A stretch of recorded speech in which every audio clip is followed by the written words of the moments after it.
going through some buzzwords, and there's a group of buzzwords which are found in one particular area of the Bible. It's 1 Timothy chapter 3, verses 1 to 15. In there you find the term bishop, you find the term deacon, you find the word office, you find the term house of God, and so on. And it seems to be a description of the church as we know it, or the church system of the church service. But you have to really understand what they were doing when they were writing the Bible in order to really understand what that's talking about. I'm going to say these things, and I'll go through it quickly. And again, I have more detail at our website, visionofthechurch.com. But if in that area of Scripture, it talks about two people, bishops and deacons. Now, the first thing I notice is there's no non-ministry people. Where are the lay people? Well, it doesn't mention them, right? Because I don't think there were any. I think everybody in the church was either a bishop or a deacon. Now, a bishop, I believe, again, this goes against thousands of hundreds of 1,500 years of tradition, but a bishop, I believe, from reading the Bible, is simply someone who is hosting meetings in their home. If you look at the requirements for these ministries, and here's one of those places where people have said, and again, one of the buzzwords that we get is to be tested or proved. A minister has to be proved first. Pull that out of context from that particular area of Scripture. Well, why not use the proofs that are right there in context in the Bible? The proofs of ministry to be tested is simply that you not have unruly children, and that you're not be a drunkard, and you're not being a troublemaker in the community, and so on. Well, I think Paul was just telling people to approve. Now, elsewhere, Paul told Timothy to appoint bishops, plural, in every town and city. Appoint bishops. Now, not one bishop who was the ruler over the town, but bishops, plural. What was he talking about? I believe he was just saying pick certain people to host the meetings. The requirements for these bishops are basically about having their house in order, as it says in there. Okay? So, naturally, you wouldn't want to have unruly children if you're having a home meeting. Naturally, you wouldn't want to have someone who has more than one wife, or is a drunkard, or something, or has trouble with the community where the authorities are going to come. And remember, they were meeting in a time when the Roman Empire was persecuting the church. So he's telling them, don't have a host of a meeting who the Romans might come and arrest very easily, who has trouble already in the community. Find people who have a good report in the community, so you won't get caught and get arrested, right? So think of what they were going through when they were writing this and what they were doing, and you'll understand that it's simple. The requirements or the proofs, tests of these ministries of bishop or deacon are to be around the home. Now, the deacon is very interesting. That's a very interesting word. It's the Greek word. It's only translated. It's a non-translated word or an untranslated word because the Greek word is diakonos. I love that one because you think that's something different. What's a deacon in your church? Well, it's somebody who assists the pastor or something like that. We're way off again, I'm sorry. But because the deacon is, if you take that Greek word and you look over in Ephesians chapter 4, it talks about apostle, prophet, evangelist, pastor, and teacher as being gifts of ministry or gifts of diakonos. It's the same Greek word, diakonos, diakonie. It's the same Greek word. The word means a servant. Okay, so here's where, throwing a monkey wrench into the Christian church system. A pastor is a deacon. Huh? An apostle is a deacon. So is a prophet. They're deacons. Okay, so when it talked about deacons, it was talking about the fivefold ministry, which is supposed to be the functional basis in the church. So in the church, you have a bishop who's like the person who's hosting the meeting, and then you had the rest of the people who are the deacons, who are the ministers. If you really understand that explains what 1 Timothy chapter 3 verses 1 to 15 is talking about. And out of that, you can pick out, see, people have taken that and pulled those words out of context. Bishop means this, deacon means that, tested and proved, house of God, all those things. Let them first be proved. We pull that out. That means if someone wants to be a minister, has to go to school and be under the authority of another minister for 20 years or whatever we think it means. Use what's there and understand what they were talking about. But we won't understand what we're talking about unless, if we're not functioning the way they were. We're trying to pull their rules and fit them into ours. I think we should do it the other way around and follow the rules that are in the New Covenant. Okay, so that explains what bishop and deacon and so on is all about. Okay, how about the word called? Called is a buzzword. I haven't been called to ministry. Well, it's interesting. That is in the Bible, and if you study it, you'll find that all have been called to ministry, because it says that in Ephesians 4. We talked about that earlier. Each of you have been called. Walk worthy of the vocation to which you are called. Ye, all of you, are called. All y'all are called. It says that in there many times, and then it talks about these gifts of ministry that God has given to every one of us. So that's what ministry is. We're all called to serve God.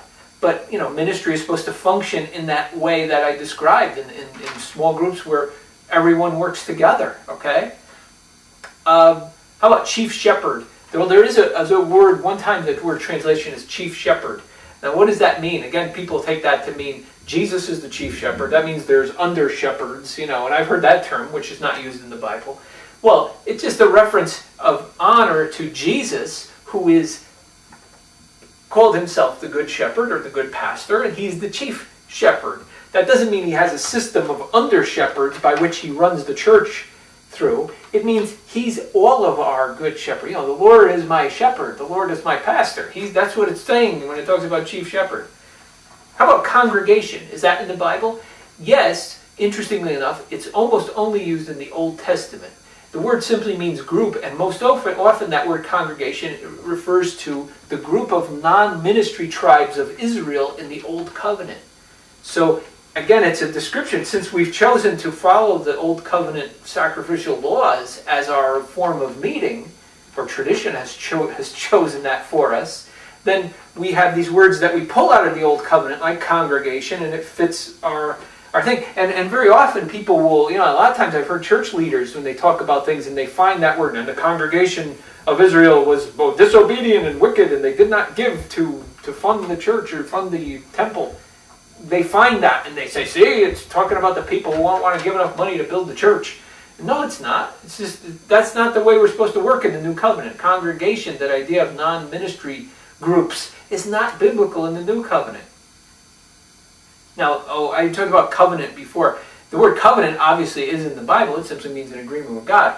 But the term in covenant, have you ever heard that? That's not in the Bible, okay? Now we'll talk about a very interesting one. It's called covering. Now, you may or may not have heard this one. This is one of those dark secret ones that I've heard at different times. Covering is a term that some people have used to say that you can be in ministry, but you need a covering. And the term covering means that one person has authority. So you can minister, but you're covered under the authority of another minister. People talk about these things.